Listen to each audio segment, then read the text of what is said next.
croeso nôl I PopT.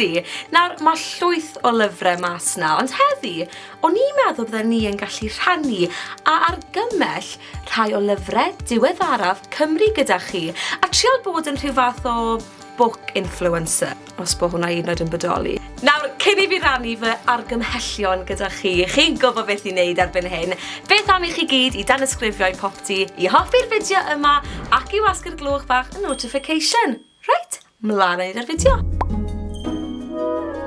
Iawn, y llyfr cyntaf sydd gyda fi yw Lledrith y Llyfrgell gan Elin. Nawr, heb rhoi gormod bant I chi, mae'r stori yn dilyn cymeriad o'r enw Chwim. A mae Chwim bach yn wahanol I bawb arall yn y stori achos hi yw'r unig un sydd ddim gyda doniau hyd a lledrith. Nawr, mae'r lolfa'n gweud bod y stori yma yn addas ar gyfer plant a phobl ifanc o bob oedran, a fi'n enwedig yn hoffi'r clawr sydd wedi cael ei ddylunio gan Tanwen Haf. Mae'r llyfr yma yn eitha tenau, felly mae'n rili hawdd I ddarllen a mae'n swnio yn rili gyffrous.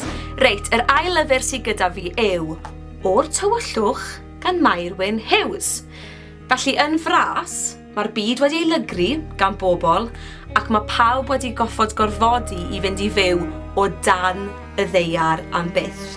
Mae'n dilyn bachgen o'r enw Hywyn sy'n cadw cyfrinach o'i ffrind gorau Meilir. Nawr, yn barod o'r clawr fi'n gallu gweud bod hon yn stori eitha sinister, bach yn fwy tywyll, ond efallai bod hon yn stori ar gyfer y darllenwyr hŷn, fi'n siŵr bydde fe'n gafel yn ychymyg pob un ohonoch chi. Y nofel nesaf yw Splash gan Branwen Davies. Mae'r stori yn dilyn merch o'r enw Becca sy'n cael ei bwlio am y ffordd mae chorffi yn edrych, ond mae hi'n cadw cyfrinach o'i chyfoedion hi achos rhyw ddydd mae'n gobeithio bod ar tîm nofio Cymru.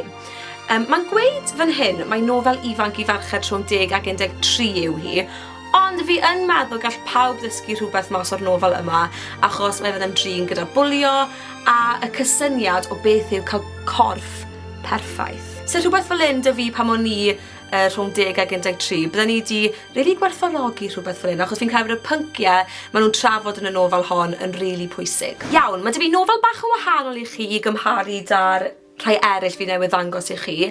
Dyma Luned Bengoch gan Elizabeth Watkin Jones. A'r rheswm mae hon yn wahanol yw achos mae wedi cael ei osod yn y 15fed ganrif a mae'n dilyn stori Luned a Rhys a'i hymdrechion nhw I sicrhau rhyddid I Gymru.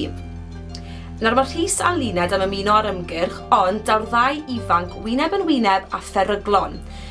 Nawr be fi'n licio am y nofel yma yw bod nhw wedi ffocysu ar y ferch, achos ar y cefn fan hyn mae'n gweud mae Luned yn gymeriad cryf a phenderfynol, ond mae ganddi ei brwydrau mewnol ei hun i'w hymladd yr un pryd.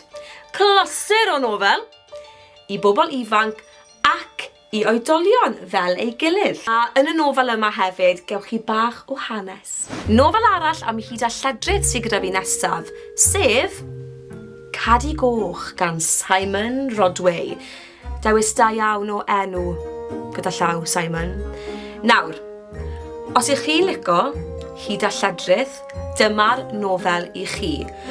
Mae e'n stori sy'n dilyn Cadi, obviously, sydd wedi cael ei derbyn I Academi Gwyn ap Nydd. Ond, maen nhw'n trial darganfod pwy yw'r pobol drwg. Felly, mae Cadi a'i ffrindiau yn defnyddio ei sgiliau hyd a lledrith I ddarganfod y gwir. Y llyfr nesaf sydd gyda fi yw Cyfrinach Betsan Morgan gan Gweno Hywyn. Nawr, dyw Betsan ddim yn edrych mlaen I fynd ar drip yr ysgol achos bod un o'i ffrindiau gorau hi yn saf. Ar ôl iddi gyrraedd y plas, mae'n darganfod ei bod hi'n gallu symud yn ôl i'r gorffennol a byw yn oes ei hen mam gi. Ond, beth sy'n digwydd iddi wedyn? Wel, byddwch chi brynu'r llyfr a darllen e. Un peth fi licio am y llyfr yma yw bod na luniau yn y llyfr sy'n neud i'r stori deimlo bach yn fwy byw. Eto, mae'r llyfr yn un tenau neis, so allwch chi'n bendant ddarllen trwy'r llyfr yma yn eitha sydyn a hawdd. A'r llyfr olaf sydd fi ddangos i chi yw Saramai gan Kasia William. Nawr, mae'r stori yma yn dilyn Saramai yn amlwg, lle mae glanhau pŵ eliffantod yn apelio ati yn fwy na mynd i'r ysgol. Ac mae'n llawer haws deall ymddygiad arth o'r Andes na merched eraill blwyddyn 5. Bydd yn barod i chwerthin a chrio wrth i Saramai rannu hanes ei bywyd gyda ni, o'r giraff sydd ag ofn uchder i eiriau sbeitlyd amser chwarae a'r frwydr anferth i achub y pethau pwysicaf yn ei bywyd. Croeso i Saramai. A dyna ni am fideo heddi, guys. Gadewch chi fi wybod yn y sylwadau os ych chi wedi darllen un o'r llyfrau yma, neu yn bwriadu darllen un o'r llyfrau yma ar ôl gwylio'r fideo. A fel i fi'n gweud bob fideo, cofiwch i danysgrifio i PopT, i hoffi'r fideo ac i wasgu'r gloch bach notification. Ond tan tro nesa, ta-ra!